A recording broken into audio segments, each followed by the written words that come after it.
been with you for a long way.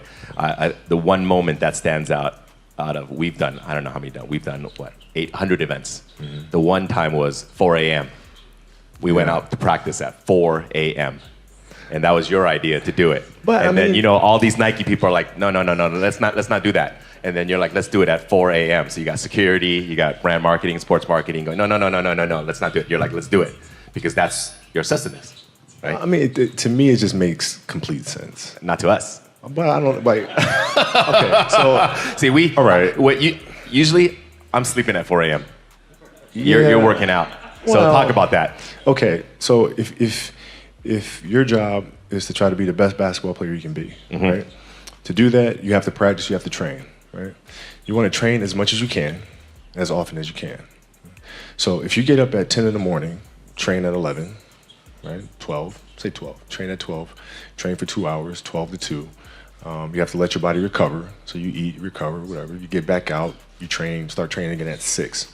Train from 6 to 8, right? And now you go home, you shower, you eat dinner, you go to bed, you wake up, you do it again, right? Those are 2 sessions, right? Now imagine you wake up at 3, you train at 4. You go 4 to 6, come home, breakfast, relax, blah, blah, blah. Now you're back at it again, 9 to 11, right? You relax, and now all of a sudden you're back at it again, 2 to 4, and now you're back at it again, 7 to 9.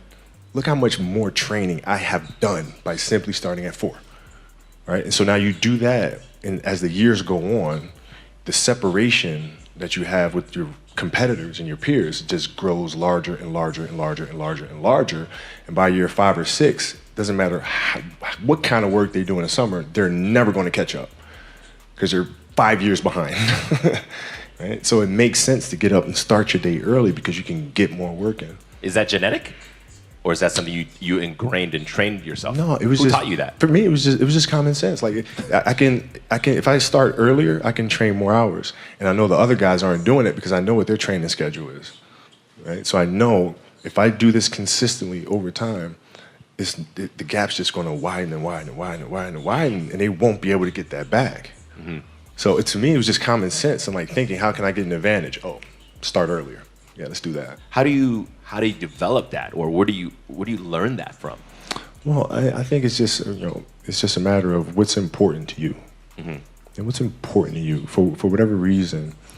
I felt like I didn't feel good about myself if I wasn't doing everything I could to be the best version of myself. Mm-hmm. If I felt like I left anything on the table, it would eat away at me. I wouldn't be able to look myself in the mirror.